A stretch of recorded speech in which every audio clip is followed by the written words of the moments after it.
അമേരിക്കയിൽ ജോലി ചെയ്യാൻ ആഗ്രഹിക്കുന്ന മലയാളി IT പ്രൊഫഷണലുകൾക്കും നിലവിൽ F1 വിദ്യാർത്ഥി വിസയിൽ പഠനം പൂർത്തിയാക്കി STEM OPT അല്ലെങ്കിൽ OPT കാലയളവിൽ ജോലി ചെയ്യുന്നവർക്കും ഏറ്റവും പ്രധാനപ്പെട്ട സമയമാണ് പുതിയ H1B ക്യാപ് സീസൺ.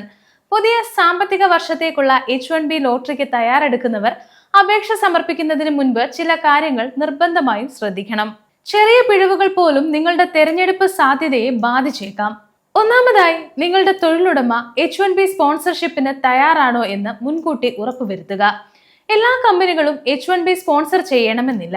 അതിനാൽ HR വിഭാഗത്തോടും ഇമിഗ്രേഷൻ ടീമിനോടും നേരത്തെ സംസാരിച്ച് രജിസ്ട്രേഷൻ സമയപരിധി നഷ്ടപ്പെട്ടിട്ടില്ലെന്ന് ഉറപ്പുവരുത്തുക.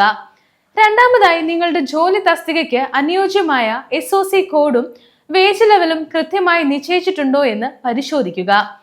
പുതിയ സംവിധാനത്തിൽ വേതന നിരക്കിന് കൂടുതൽ പ്രാധാന്യമുള്ളതിനാൽ തെറ്റായ ജോബ് ക്ലാസിഫിക്കേഷൻ ഭാവിയിൽ പ്രശ്നങ്ങൾ സൃഷ്ടിച്ചേക്കാം. മൂന്നാമതായി, ലേബർ കണ്ടീഷൻ ആപ്ലിക്കേഷൻ തയ്യാറാക്കുമ്പോൾ ശമ്പളം, ജോലിസ്ഥലം, ജോലി വിവരണം എന്നിവ തമ്മിൽ കൃത്യമായ പൊരുത്തമുണ്ടായിരിക്കണം. തെറ്റായ വിവരങ്ങൾ നൽകിയാൽ പിന്നീട് H1B പെറ്റീഷൻ നിരസിക്കപ്പെടുകയോ അന്വേഷണം നേരിടുകയോ ചെയ്യാം. നാലാമതായി, ബെനിഫിഷ്യറി സെൻട്രിക് രജിസ്ട്രേഷൻ സംവിധാനം ഇപ്പോഴും തുടരുന്നു എന്ന് മനസ്സിലാക്കുക. ഒരേ വ്യക്തിക്കായി ഒന്നിലധികം കമ്പനികൾ രജിസ്റ്റർ ചെയ്താലും ഒരു ബെനിഫിഷ്യറി എന്ന നിലയിലാണ് പരിഗണിക്കുക. അതിനാൽ വ്യാജ രജിസ്ട്രേഷനുകൾ വഴി തെരഞ്ഞെടുപ്പ് സാധ്യത കൂട്ടാമെന്ന ധാരണ തെറ്റാണ്. അഞ്ചാമതായി, OPT അല്ലെങ്കിൽ STEM OPT സ്റ്റേറ്റസിലുള്ള വിദ്യാർത്ഥികൾ അവരുടെ വർക്ക് ഓതറൈസേഷൻ കാലാവധി കൃത്യമായി പരിശോധിക്കണം.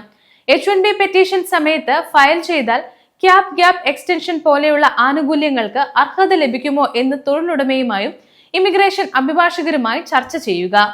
ആറാമതായി, H1B രജിസ്ട്രേഷൻ തിരഞ്ഞെടുക്കപ്പെട്ടാൽ ആവശ്യമായ രേഖകൾ ഉടൻ തയ്യാറാക്കാൻ സജ്ജരാകുക.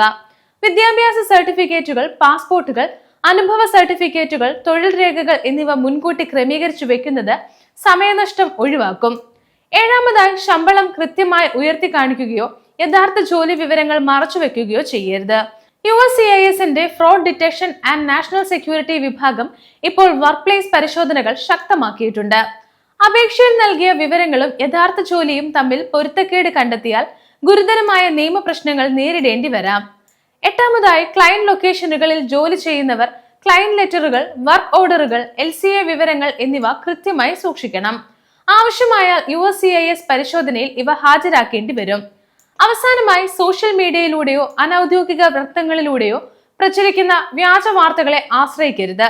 H1B സംബന്ധിച്ച എല്ലാ പ്രധാന അറിയിപ്പുകളും USCIS ഔദ്യോഗികമായി പ്രസിദ്ധീകരിക്കുന്ന മാർഗനിർദ്ദേശങ്ങൾ അനുസരിച്ചാണ് പിന്തുടരേണ്ടത്.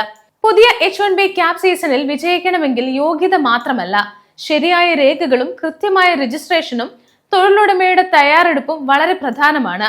മുൻകൂട്ടി പ്ലാൻ ചെയ്ത് അപേക്ഷ സമർപ്പിച്ചാൽ അനാവശ്യമായ തെറ്റുകൾ ഒഴിവാക്കാനും നിങ്ങളുടെ അവസരങ്ങൾ മെച്ചപ്പെടുത്താനും സാധിക്കും. അമേരിക്കൻ ഇമിഗ്രേഷൻ വാർത്തകൾ, H1B അപ്ഡേറ്റുകൾ, ഗ്രീൻ കാർഡ് വിവരങ്ങൾ, NRI ടാക്സ് വാർത്തകൾ, വിസ നിയമങ്ങൾ എന്നിവയെക്കുറിച്ചുള്ള ഏറ്റവും പുതിയ വിവരങ്ങൾ ലഭിക്കാൻ ഗ്ലോബൽ സമയം സബ്സ്ക്രൈബ് ചെയ്യുക. ഒപ്പം നിങ്ങളുടെ അഭിപ്രായങ്ങൾ താഴെ കമന്റ് ചെയ്യുക.